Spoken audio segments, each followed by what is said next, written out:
Good morning, Aurora. Good morning, Aurora. Good morning, Aurora. The time is 9:02 a.m. and you are listening to and watching Good Morning, Aurora, the second largest city's first daily news podcast. It's Thursday, the 15th of May. I hope you guys are doing well. I hope that your household and family is feeling well. And we've got an interesting episode of interview for you guys this morning. My guest is Bridget Flanigan of Vantage Point High School. And we're here today. We're going to be discussing many things. We'll be discussing substance use. We'll be discussing addiction, ending the stigma. But we are specifically going to be focusing on Recovery High School and the work and effort to bring this model and platform here to the city of Aurora. Bridget, before we get into all the nitty gritty, how do you feel this morning? I'm very excited to be here. Thank you for having me. Absolutely. I'm excited to be sharing what a Recovery High School is and how it can help the people of Aurora, and I'm ready to go. Awesome. Great. And we're glad to have you. Before the microphones and everything came on, I asked Bridget how she found out about our program. She reached out, and it's because a student of hers told her about us. So we really appreciate that.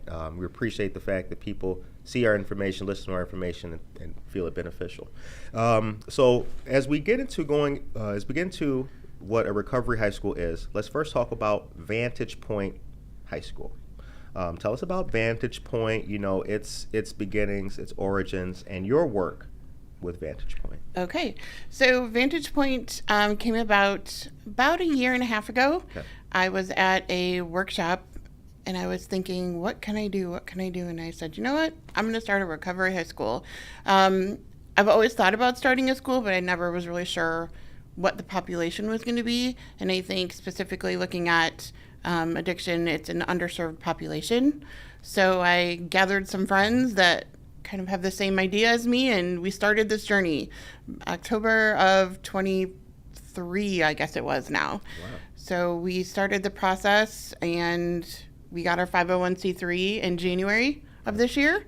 So now we can really move forward with getting our name out there and telling people what it is, Right. And then hopefully finding the students that will benefit from the high school. Okay. Now, when it comes to finding those students, how is that work done? I mean, is there and has there been perhaps a database or a registry that people and young people can find for this kind of information? Not yet. One of the main ways that we will get students is from the treatment providers. So I've already worked with some of the local treatment providers. There's a very large adolescent treatment program in Rockford. Okay. I've already made connections with them that they can start referring students to us. And then the local school districts. If they have a student that they are seeing continually having a need, they can refer to us as well. Or if someone hears about us and says, I think I want to go there, they're welcome to. Right. What is it, we're talking about young people too when it comes to these issues. How are we finding the young people who are suffering from this? I mean, my mind is typically in the adult sphere when it comes to this, and I think maybe others have probably been thinking that way. So when it comes to wrapping our minds around the fact that we're talking about youth and adolescents, what extra care, for lack of a better word, what extra care is used to find those young people? And what's that like, sifting them out? I think we have to consider their age. It is a very delicate age. There's Right. a lot happening for them. They are frequently the kids that are absent from school.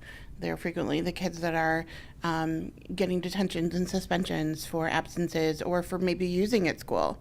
So we have to add a layer of support for them. Okay. These also might be students that are getting in trouble in the community. So they might be known to the police or known to local service providers as needing treatment, needing therapy. Right. So we have to kind of keep in mind that they are growing and developing, and they are using substances for a reason, and that it's impacting their growth and development. Okay. The time is 9:05 a.m. If you're just joining us, we're here with Bridget Flanigan talking about Recovery High School and the efforts to bring this model here to the city of Aurora.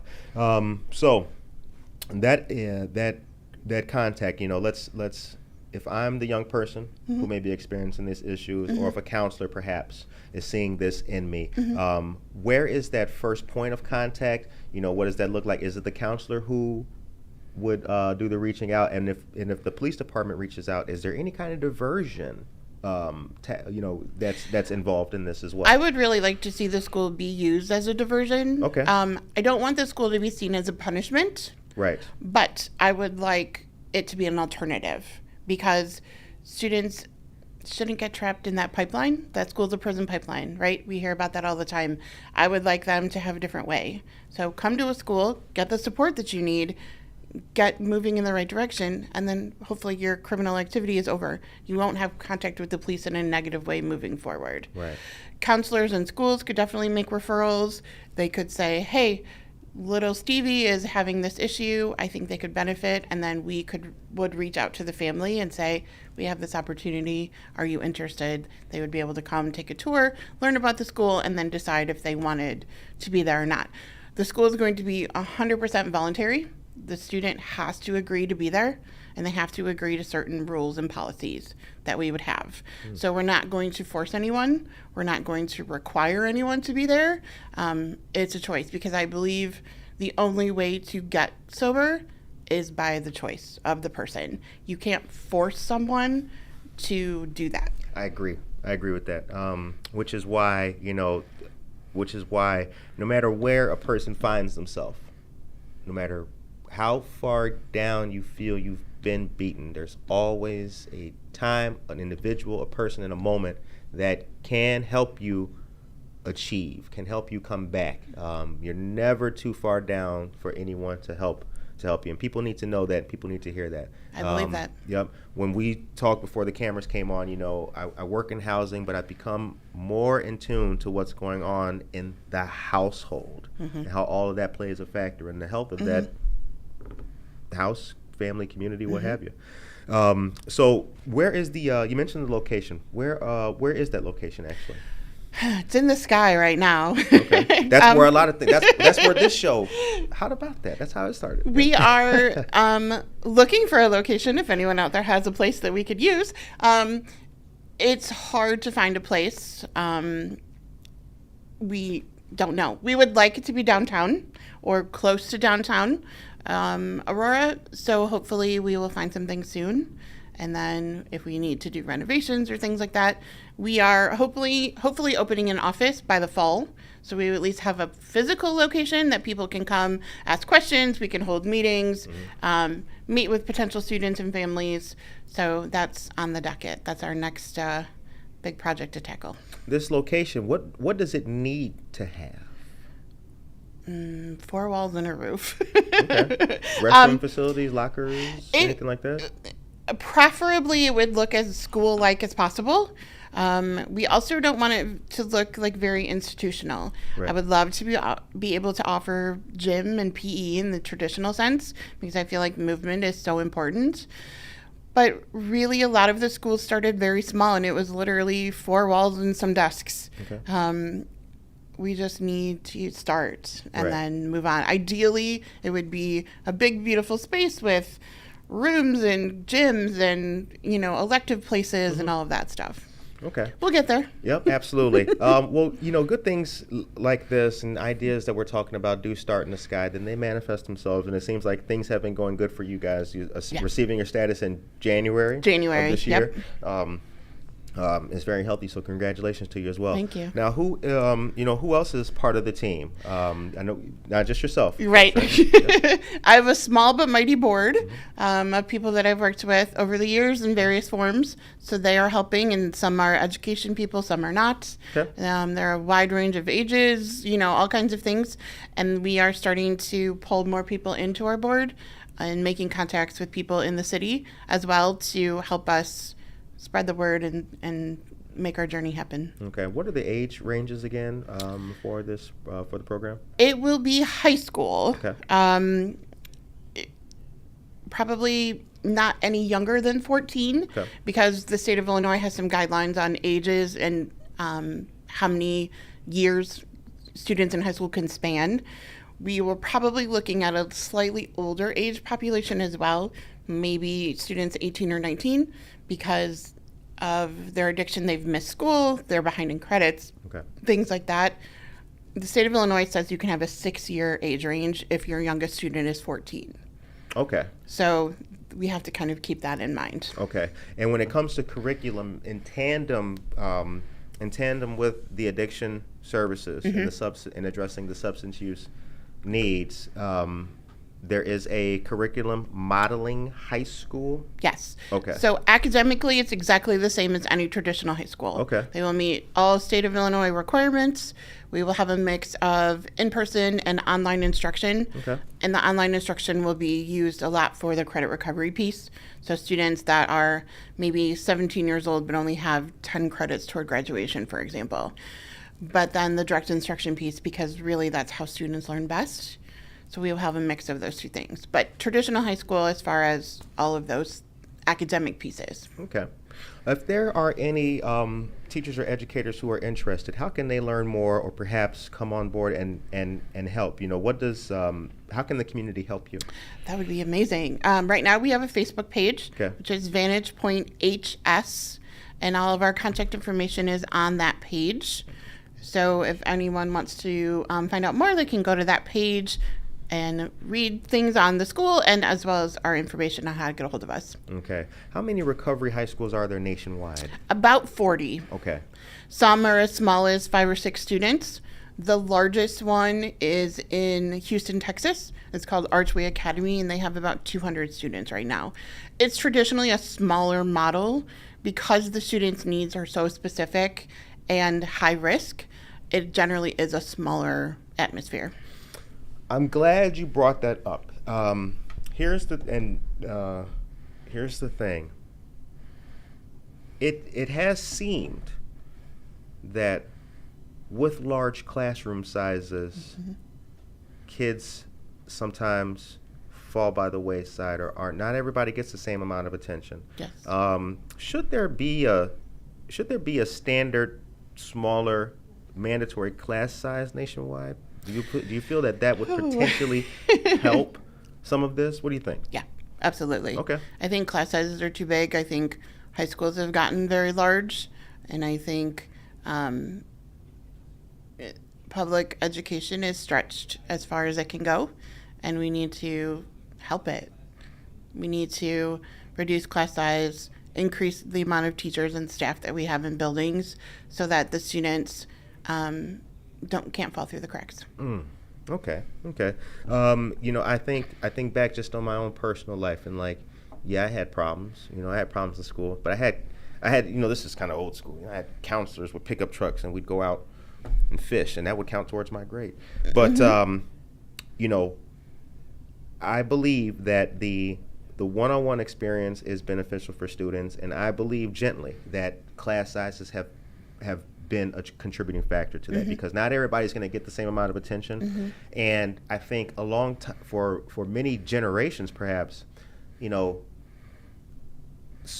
school experience, the class experience, has created a hierarchy. You got the teacher's pet. That's a that's a pejorative term, but right. It is the most trusted, most achieved student. The concept is still the same. Exactly. It's still the same. Hey, I'm going out, you're in charge. And I think introducing leadership at an early age is key, but it's how you do it, kind of thing. So I do champion any kind of effort that's going to, level the playing field a little bit for those students to be able to still have that same typical classical classroom experience, but also be able to thrive in it as well and not be overshadowed by others. But it's also the teachers, right? The teachers have lost a lot of what teaching used to be because of so many requirements that are put into place and so many other duties that are put on their plate.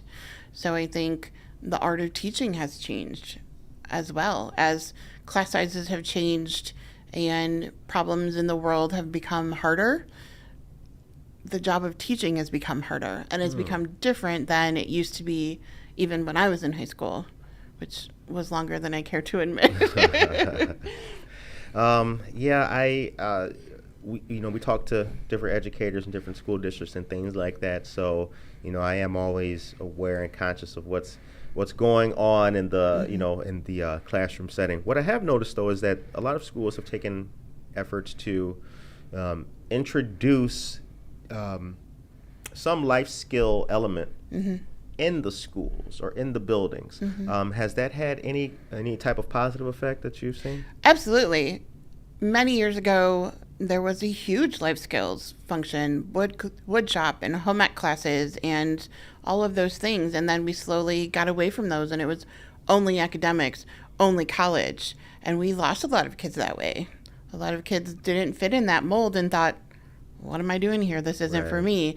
And it's starting to shift back. Okay. There's starting to be more programming again for the trades and for those hands-on jobs and for the students that want that line of work and are good at that line of work.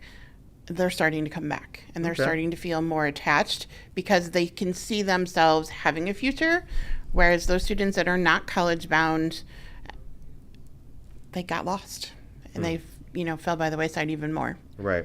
And the college experience isn't for everyone. We know that, and I think that over the past, especially 3 to 5 years, that's a little bit more has been done to cater to those needs and still provide a worthwhile, beneficial opportunity.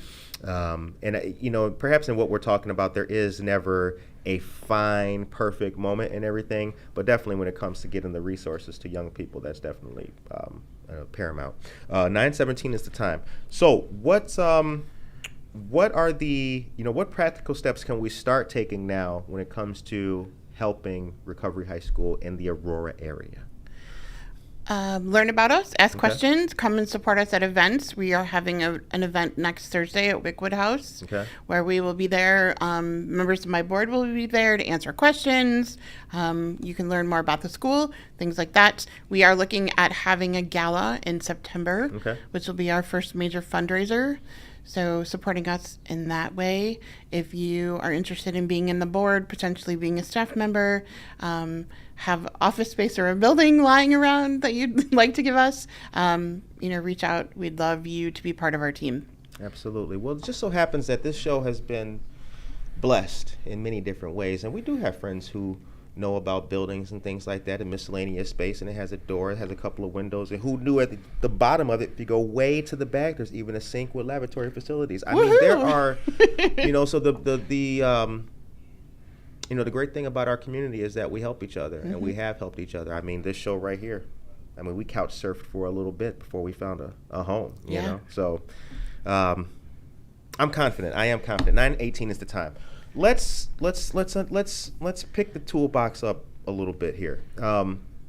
In your experience, what are 2 major things that you've noticed, cultural shifts perhaps? What are 2 major cultural shifts or things that you think have perhaps exacerbated what we're talking about when it comes to substance use or addiction? The flip side of this, after these 2, we're going to talk about ways that we can remove that. But what are 2 things that you've noticed? I think the first thing is just the struggle that people are facing. Jobs, the cost of housing, the cost of living right now is really hard, and that creates a lot of stress. And when someone has a lot of stress, they look for a way to manage that. Some people then choose to manage it with using drugs or alcohol. So I think that is definitely a part of it. I think kind of an offshoot of that is people feeling hopeless. Like things can't change, things won't change, things aren't going to change. So I might as well, make myself feel better at the moment. Right. I think, I don't think that anyone picks up a drink or a drug and says, I'm going to become addicted. That's right. I think it happens. There's a whole lot of reasons as to why it happens to someone and not someone else. Yep. But I don't think anyone picks up something with the intention of, becoming addicted. Right. I think that's a major thing. Honestly, this might be a little controversial. I think some of the legalization of marijuana and the changing of the laws around drug use has made it more normalized. Okay. And I'm from the 80s where, the frying pan and this is your brain on drugs, but I remember that commercial. It starts somewhere, right? And I think if a person truly is moving from use to addiction, they need to use more. And the original substance isn't doing it for them, so they branch out into other things. But it starts somewhere, so I hate to be the lady that says, it's a gateway.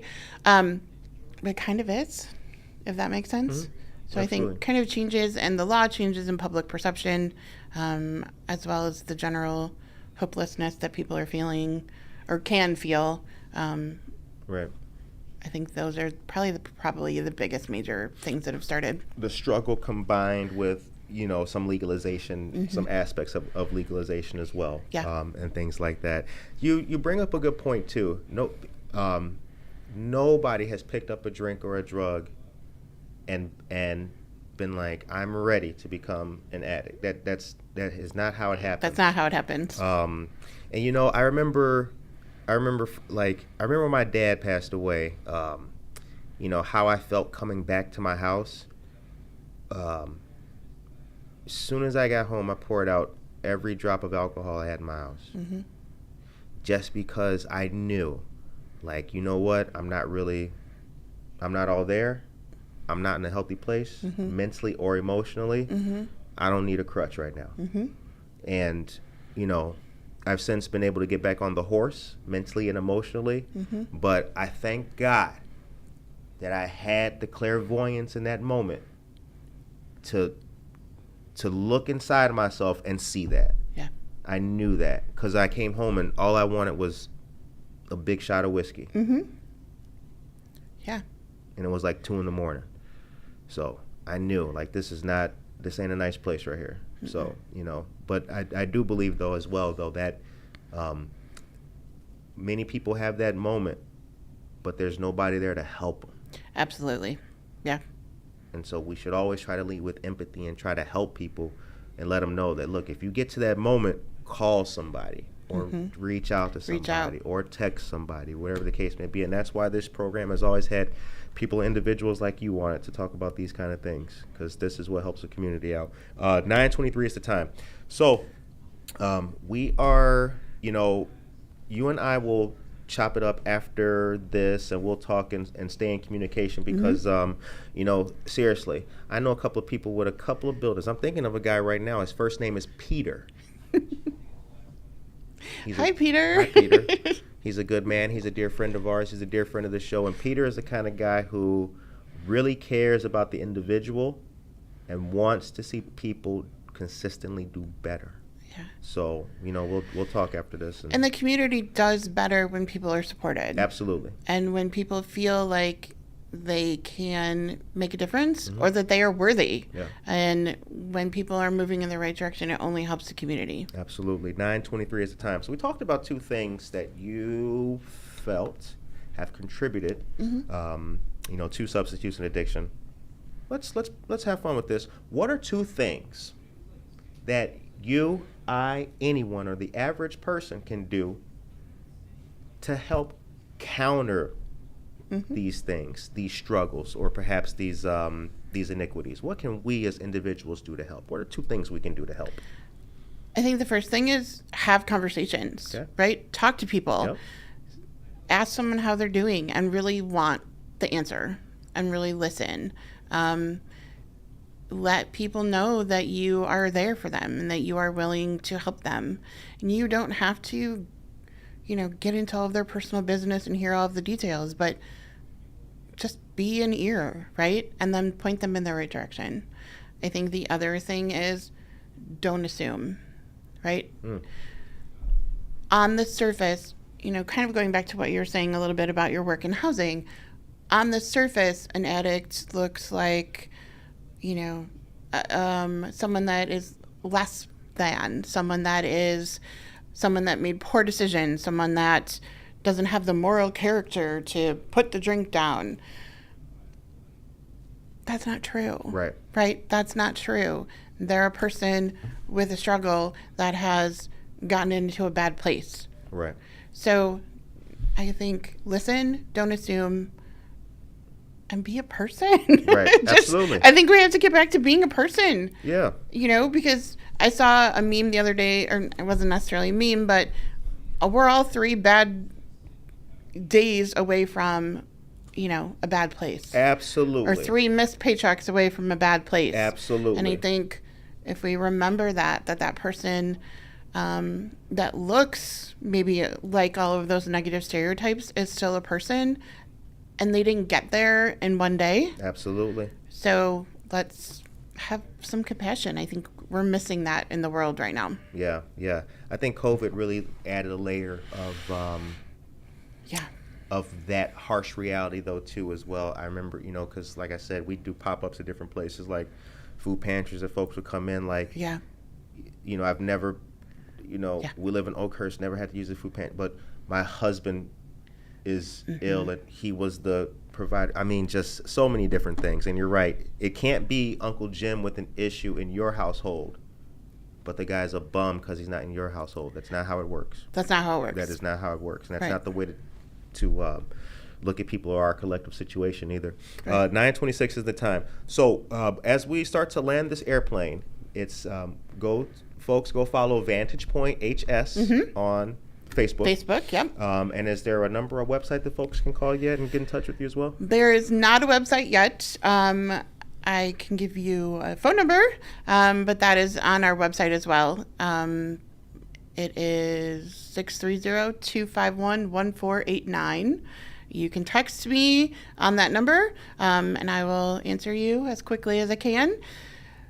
Most of everything we've done so far is through Facebook. Now that we have our 501c3, we're going to start branching out and get an official website and things like that. Wonderful. 9:27 is the time. Well, I want you to know that, you're always welcome on our program. Please feel free to reach out. We're connected by email and text now. Yes. By the phone. So any flyer, you got anything you need, if we can help you out with it. All right. Thank you so much. Let us know. Hopefully people will stop by Wickwood House next Thursday from 5 to 8 and come say hi and learn more about us. It's very interesting that you mentioned Wickwood House. Oh, really? Located at 80 South River Street. Good morning to Shannon, who's a dear friend of our show. We're going to be there on Tuesday of next week as well. We're going to be doing some... Oh, great. I mean, I shouldn't even said that. Hold on, don't get crazy. But Wickwood House is a great place, and I think, to your point too, this also shows the kind of community that we have. Wickwood House is a retail boutique shop here in downtown Aurora on Benton and River Street. But as you can see, they're working with Vantage Point Recovery High School to help share their mission and their message as well. So thank you very much to Shannon at Wickwood House, and thank you very much to Bridget for coming on the program this morning. Thank you for having me. We're still going to chop it up here about Peter in the hallway. Okay, all right, 9:28 is the time. Daniel Calderon is here. Daniel Calderon is all up in here with it. Anyway, I hope that you guys enjoyed today's discussion and program. Right now, Buenos Dias Aurora is going to begin, the City of Aurora's first bilingual news program, and Aaron Rodriguez is speaking to Carmen Martinez about life, liberty, the pursuit of happiness, and finances, and everything in between. We will see you guys tomorrow with more news and the very best of Aurora. Take care of yourself and each other.